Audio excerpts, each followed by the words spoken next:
अस्सलाम वालेकुम नाज़रीन। आज हम एक बहुत ही इम्पॉर्टेंट टॉपिक डिस्कस करने जा रहे हैं और वो है प्रेगनेंसी का फॉलोअप। तो हमने अपनी एक पुरानी वीडियो में पहले भी आपको फर्स्ट ट्राइमेस्टर ऑफ प्रेगनेंसी के बारे में तो बता ही दिया था। चलते चलते पहले मैं आपको एक बात बताती चलूँ कि हम प्रेगनेंसी को 3 स्टेजेस में डिवाइड करते हैं या 3 ट्राइमेस्टर्स में डिवाइड करते हैं। फर्स्ट वीक से लेके 12वें हफ्ते तक ये कहलाता है फर्स्ट ट्राइमेस्टर ऑफ प्रेगनेंसी।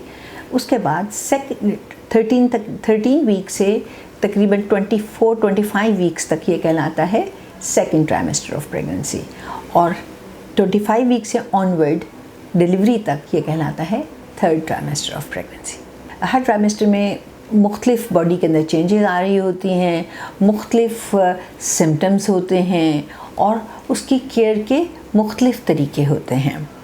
आज हम बात करेंगे सेकंड ट्राइमेस्टर ऑफ प्रेगनेंसी के बारे में कि आप उसमें आपकी बॉडी में क्या क्या चेंजेस आती हैं, उसमें आपको किस चीज़ का ध्यान केयर करना चाहिए, क्या चीज़ें करनी चाहिए, क्या चीज़ें नहीं करनी चाहिए, डाइट किस तरह की इस्तेमाल करनी चाहिए और उसमें क्या क्या कॉम्प्लिकेशंस हो सकती हैं। सेकेंड ट्राइमेस्टर ऑफ प्रेगनेंसी जो है वो 12 वीक से लेके तकरीबन 24 वीक्स तक होता है और 25 वीक से ऑनवर्ड जो है वो थर्ड ट्राइमेस्टर शुरू होता है। कहना चाहिए कहने को तो second trimester of pregnancy actually golden part of pregnancy होता है। ये वो वाहिद पार्ट है जिसको आप ज़्यादा एंजॉय कर सकते हैं, क्योंकि इसमें जो फर्स्ट ट्राइमेस्टर की चेंजेस आ रही होती हैं हार्मोन्स की, वो तकरीबन ख़त्म होना शुरू हो जाती हैं। जो nausea and vomiting first part में हो रहा होता है फर्स्ट ट्राइमेस्टर में, वो भी तकरीबन ख़त्म होने वाला होता है। और फिर इसमें जो थर्ड ट्राइमेस्टर के दूसरे प्रॉब्लम्स हैं, जैसे कि पेट बहुत बड़ा हो गया है, जिस्म बहुत भारी हो गया है, और वो जो सारी चीज़ें प्रेगनेंसी की से मतलब बच्चे के बड़े होने की वजह से आपको बोझ और सिम्टम्स टायर्डनेस के, फैटीग के, वो सारे कम वो भी नहीं हो रहे होते। तो एक तरह से ये वाला जो ट्राइमेस्टर है ये गोल्डन ट्राइमेस्टर ऑफ प्रेगनेंसी कहलाता है। तो आज हम बात करते हैं कि आखिर इस ट्राइमेस्टर में आपको क्या क्या चीज़ें जो हैं वो करनी चाहिए और इसके अंदर क्या कॉम्प्लिकेशंस हो सकती हैं। अच्छा, अब सबसे इम्पॉर्टेंट कॉम्प्लिकेशन जो सेकंड ट्राइमेस्टर की है वो हो सकता है मिड ट्राइमेस्टर मिसकैरेज। और आम तौर पे ये होता है कि अगर रहम का मुंह जो है वो थोड़ा कमज़ोर हो, जिसको सर्वाइकल इनकॉम्पिटेंस कहते हैं, या बाज़ दफ़ा सर्विक्स की जो है वो जो उसकी सलाहियत है कि वो रहम मतलब प्रेगनेंसी को अंदर ही रखती है और रहम का मुंह को खुलने नहीं देती, बाज़ दफ़ा वो सलाहियत किसी भी वजह से डैमेज हो जाती है। उसकी बहुत सी रीज़न्स होती हैं, या तो इनहेरेंट है, यानी कि आपकी सर्विक्स है ही इस तरह की कि वो ज़्यादा वज़न अंदर बर्दाश्त नहीं कर पाती और रहम का मुंह खुलना शुरू हो जाता है, या फिर खुदा न खास्ता आपकी सर्विक्स के ऊपर कोई सर्जरी हुई भी है, जैसे कि बाज़ दफ़ा कोन बायोप्सी वगैरह करनी पड़ती है cervical early stage cervical cancers को डायग्नोस करने के लिए, या अगर पैप स्मीयर एबनॉर्मल है तो उस दौरान भी फिर सर्वाइकल बायोप्सी बाज़ दफ़ा कोन बायोप्सी करनी पड़ती है, तो उससे भी सर्विक्स का मुँह थोड़ा सा डैमेज हो जाता है। या फिर अगर प्रीवियस प्रेगनेंसी है उसमें खुदा न खास्ता कोई ट्रॉमेटिक डिलीवरी हुई है, जैसे कि फॉरसेप्स डिलीवरी है और उसमें फिर सर्विक्स टियर हो गया, या खुदा ना खास्ता जैसे ब्रीच डिलीवरी है, बच्चे का हेड ट्रैप हो गया था, उन्होंने सर्विक्स को कट लगाया ताकि जो है बच्चे का हेड डिलीवर हो सके, उससे भी सर्विक्स डैमेज हो गई। तो ये चीज़ें वो हैं कि जिसकी वजह से सर्विक्स जो है वो थोड़ी सी कमज़ोर हो जाती है, यानी कि अगर फिर उसमें जब प्रेगनेंसी एडवांस हो रही हो तो वो रहम का मुंह क्लोज नहीं रहता, बल्कि वो थोड़ा सा खुलना शुरू हो जाता है और फिर मिसकैरेज हो सकता है। उसके अलावा जो अब मैं बात करूँगी कि जो चेंजेस बॉडी के अंदर आती हैं। अच्छा, जैसे जैसे प्रेगनेंसी एडवांस करती है तो 12 वीक्स तक तो प्रेगनेंसी तकरीबन पेल्विस में ही होती है, यानी कि अभी वो पेट में नहीं आई होती और वो सिर्फ पेल्विस में होती है, यानी कि आपका जो प्यूबिक बोन है उससे नीचे तक होता है बेबी का साइज़। जैसे जैसे टाइम बढ़ता है तो पेट आपका मतलब जो यूट्रस है वो आपके ऊपर पेट की आपका पेट बढ़ना शुरू हो जाता है और यूट्रस जो है वो बड़ा होकर आपके पेट के अंदर आना शुरू हो जाता है और आपको महसूस होगा कि आपकी जो बेली है वो भी थोड़ी सी बड़ी होना शुरू हो गई है। आमतौर पे बाय 20 वीक्स आपको अपने जो जिस्म का लोअर हिस्सा है यानी कि जो बेली का लोअर पार्ट है उसमें एक थोड़ा सा उभार महसूस होगा। तो इसका मतलब है कि प्रेगनेंसी अच्छी तरह से एडवांस कर रही है। अब मैं एक साइन आपको और एक चीज़ और बहुत ही काम की चीज़ आपको बताऊं कि आमतौर पे जो आपका बेली बटन है उस जगह तक अगर आपका यूट्रस आता है तो यूजुअली आपकी 22 वीक्स की प्रेगनेंसी होती है। वो हमने एक मार्क बनाया हुआ है कि उस जगह तक 22 वीक्स होते हैं, उससे यानी कि जस्ट अबव 22 वीक्स होते हैं, उसके नीचे 20 वीक्स होते हैं और उससे ऊपर 24 वीक्स होते हैं। तो आप ख़ुद भी असेस कर सकती हैं जब आप लेटती हैं रात को, अगर आप पतली हैं तो आप आराम से अपने यूट्रस को फील करके देख सकती हैं, आपको पता चलेगा कि आपका साइज़ ठीक बढ़ रहा है। उसके अलावा कुछ चेंजेस जो आती हैं और बाकी जिस्म में जो चेंजेस आती हैं उसमें आ जाता है कि कुछ स्ट्रेच मार्क भी पड़ना शुरू हो जाते हैं। बाज़ दफ़ा जो औरतों के निपल्स हैं उनका कलर डार्क होना शुरू हो जाता है, तो उसमें ज़्यादा घबराने की बात नहीं है। ये एब्सोल्युटली नॉर्मल चेंजेस हैं जो कि प्रेगनेंसी में आती हैं और आपको एक्सपेक्ट करना चाहिए कि ये चेंजेस आएंगी। अगर आपका वज़न बहुत तेज़ी से बढ़ रहा है तो आपके जिस्म पे ज़्यादा स्ट्रेच मार्क्स आ सकते हैं। बाज़ दफ़ा आपकी थाइज़ के ऊपर भी कुछ स्ट्रेच मार्क्स आ सकते हैं जो आपकी जो गायनेकोलॉजिस्ट हैं वो आपको देंगी और कुछ ऑयल्स वगैरह देंगी या कुछ क्रीम्स देंगी कि जिनके इस्तेमाल से आपके स्ट्रेच मार्क्स जो हैं वो कम हो सकते हैं। उसके अलावा कुछ ख़वातीन में थोड़े से और सिम्टम्स भी आते हैं। वो होते हैं कि उनको नाक में बहुत ज़्यादा ड्राइनेस होना शुरू हो जाती है और बाज़ लोगों को नोज़ ब्लीड भी शुरू हो जाती है। तो आप अपने गायनेकोलॉजिस्ट को इसके बारे में बताएं और वो आपको इसके लिए बताएंगी कि नाक में या तो ऑयल लगा लें या थोड़ा सा वैसलीन लगा लें ताकि आपकी जो नाक का जो म्यूकोज़ा है वो ज़्यादा ड्राई ना रहे, क्योंकि ये चेंजेस आमतौर पे ये मतलब नोज़ ब्लीड जो है आमतौर पे ड्राइनेस की वजह से होता है। कि ड्राइनेस की वजह से वहाँ पे छोटी छोटी वैसल्स होती हैं वो पंक्चर हो जाती है, खुद ही रप्चर हो जाती हैं और फिर वो रप्चर होती हैं तो ब्लीड हो जाती है। ब्लीड होती है तो वहाँ पे स्कैब बनता है जो आप आमतौर पे हटा देती हैं। जब आप उसको हटाती हैं तो फिर ब्लीड शुरू हो जाती है। तो हम आपको एडवाइस करेंगे कि अपनी नाक में हल्की सी वैसलीन लगा लिया करें, तो उससे ये नोज़ ब्लीड का मसला हल हो जाएगा। तो उसके अलावा आपको जो सेकंड ट्राइमेस्टर में और जो चेंजेस आती हैं उसमें आपको ज़्यादा डिजीनेस थोड़ा सा ज़्यादा महसूस होना शुरू हो जाती है, थोड़े से लेग क्रैम्प्स वगैरह होना शुरू हो जाते हैं। तो उनकी भी आपको आपकी गायनेकोलॉजिस्ट जो हैं वो आपको मल्टीविटामिन्स और आयरन टैबलेट्स और कैल्शियम टैबलेट्स और विटामिन डी टैबलेट्स जो हैं वो शुरू कराएंगी, क्योंकि विटामिन डी और कैल्शियम जो है वो बहुत इंपॉर्टेंट हैं और वो ख़ास तौर पे आपके जो लेग क्रैम्प्स हैं उनके लिए भी बहुत ही ज़्यादा इम्पॉर्टेंट है। अच्छा, अब जो सेकंड ट्राइमेस्टर ऑफ प्रेगनेंसी है इसमें यूजुअली 2-3 चीज़ें हैं जो कि बड़ी इंपॉर्टेंट हैं और आपकी जो ऑब्स्टेट्रिशियन है वो टेस्ट आपके करवाएंगी। उसमें एक तो आ जाता है ओरल ग्लूकोज टॉलरेंस टेस्ट। आमतौर पे ये हम टेस्ट जो है तकरीबन 14 से 16 हफ्ते या 18 हफ्ते तक करवाते हैं। तो ये मतलब सेकंड ट्राइमेस्टर में ही होता है। इससे हमें ये पता चलता है कि आया आपकी बॉडी के अंदर डायबिटीज़ डेवलप करने की टेंडेंसी तो नहीं है। ख़ास तौर पे जो एशियन औरतें हैं उनमें जेस्टेशनल डायबिटीज़ बहुत कॉमन है, इसलिए तमाम एशियन औरतों को मैं एडवाइस करूँगी कि वो अपना ओरल ग्लूकोज टॉलरेंस टेस्ट ज़रूर करवाएं, क्योंकि उससे पता चल जाएगा कि आप के अंदर वो टेंडेंसी है कि नहीं। और अगर आपका खुदा न खास्ता oral glucose tolerance test positive आता है तो आपकी जो ऑब्स्टेट्रिशियन है वो आपकी मैनेजमेंट अकॉर्डिंगली करेंगी। ज़ाहिर बात है वो आपको डायबिटिक डाइट पे शुरू करा देंगी और आपकी calories intake according to the diabetic diet करेंगी और उसका अलावा वो आपके ब्लड शुगर्स को मॉनिटर करेंगी, क्योंकि हाई ब्लड शुगर जो है वो बच्चे को बहुत ज़्यादा इफ़ेक्ट कर सकता है। अब आप कहेंगे कि ये किस तरह से अफेक्ट करता है, ये तो सिर्फ शुगर लेवल है। असल में हाई शुगर्स जो हैं वो बच्चे को बाज़ दफ़ा बहुत ज़्यादा मोटा कर देते हैं, बाज़ दफ़ा वो बच्चे के गिर्द जो है पानी को बहुत ज़्यादा कर देते हैं। लेकिन उसके अलावा आप अब आप ये बात सोचेंगी कि अगर बच्चा मोटा है तो वो तो अच्छा होगा, लेकिन ऐसा नहीं है। अगर बच्चे के गिर्द पानी ज़्यादा हो जाएगा तो बाज़ दफ़ा प्री टर्म डिलीवरी हो जाती है। ज़्यादा पानी की वजह से वो मेम्ब्रेन्स रप्चर हो जाती हैं, और फिर चूँकि ब्लड के अंदर क्योंकि शुगर ज़्यादा है तो जो बच्चे के गिर्द पानी है उसके अंदर भी शुगर ज़्यादा होगी, फिर इन्फेक्शंस बहुत जल्दी डेवलप हो सकती हैं।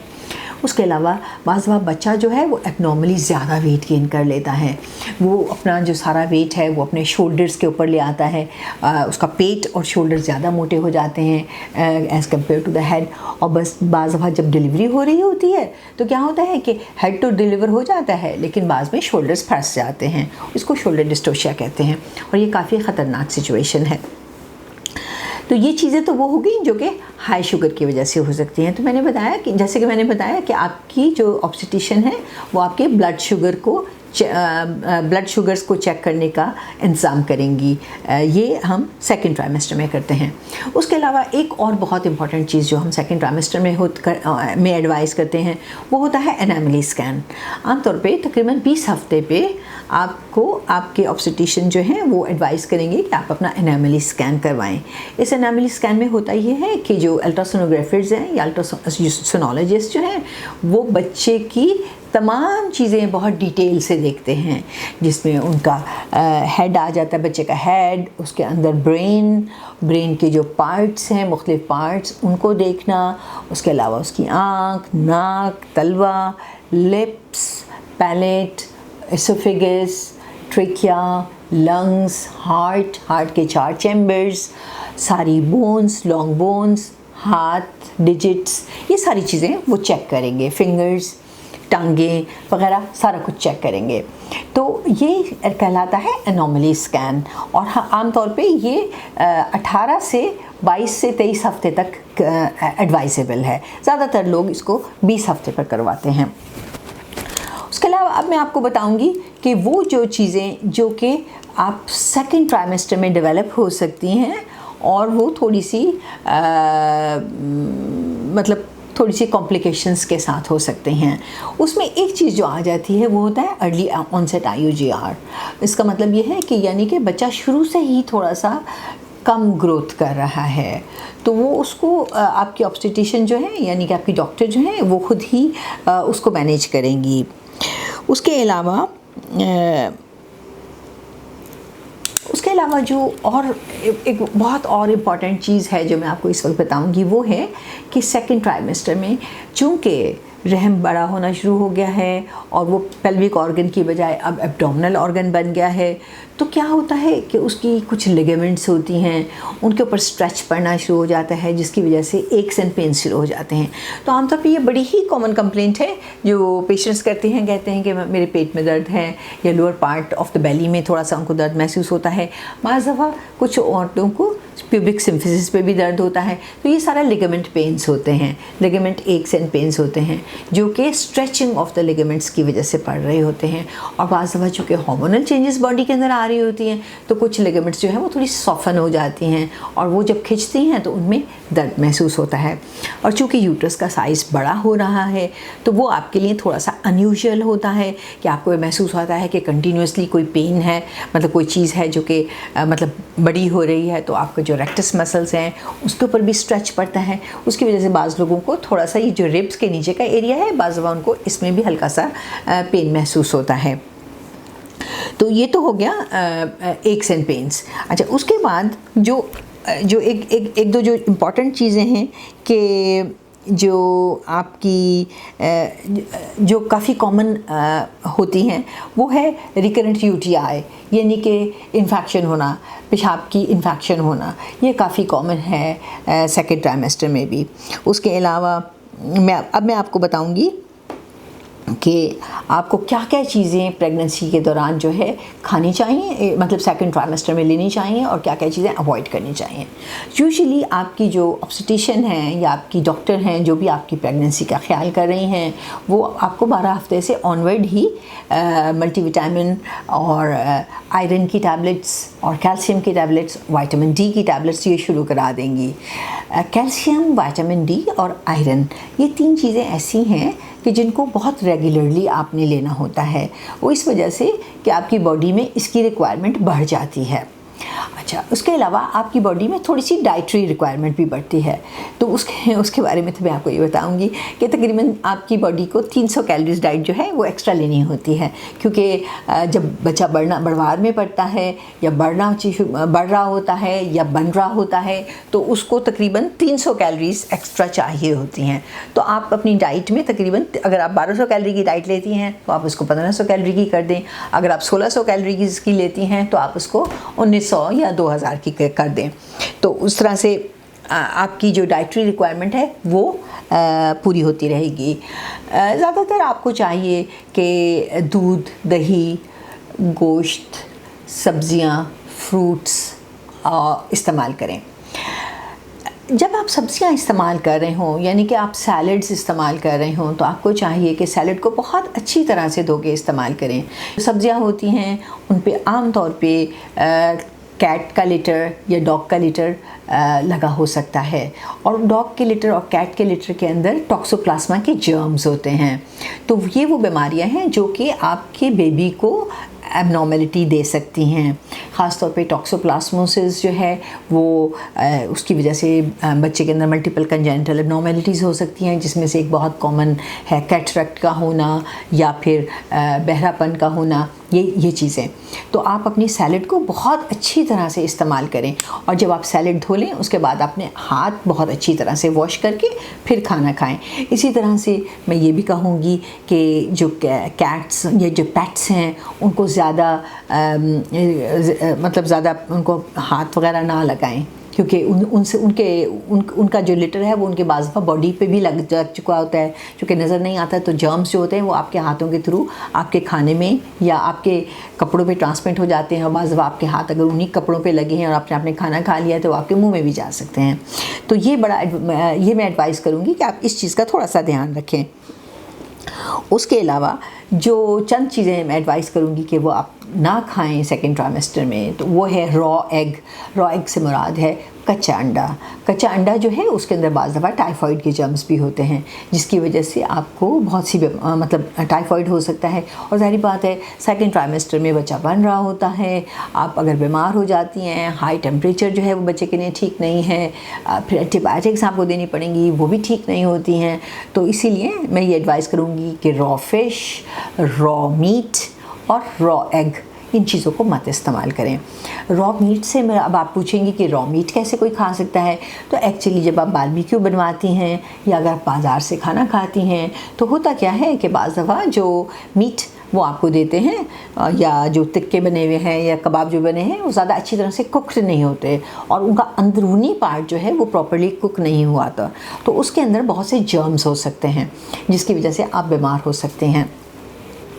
پھر اسی طرح سے جو کچھ ایسی فشز ہوتی ہیں جن کے اندر ہائی لیول آف مرکری ہوتا ہے، تو آپ وہ کوشش کریں کہ آپ ان کو نہ استعمال کریں۔ اس کے علاوہ کچھ فروٹس ایسے ہیں جیسے کہ پپایا ہے، پپیتا ہے، یا پھر اناناس ہے، یہ تھوڑا سا گرم ہوتے ہیں، تو آپ کوشش کریں کہ ان کو ایوائڈ کریں، کیونکہ اس کی وجہ سے بعض دفعہ ارلی پری ٹرم لیبر بھی شروع ہو سکتا ہے۔ اس کے علاوہ اور یہ جو پروسیسڈ میٹ ہے یا ڈبوں میں جو بند کھانا ملتا ہے، آپ پوری کوشش کریں کہ آپ ان چیزوں کو اپنی ڈائٹ سے نکال دیں، اور اس میں پروسیسڈ چیز بھی آ جاتا ہے، اس میں پروسیسڈ پیٹیز ہیں یا ہاٹ ڈاگز ہیں، یہ سب چیزیں جو ہے آپ کے لیے، آپ کی صحت کے لیے اچھی نہیں ہیں۔ Thank you.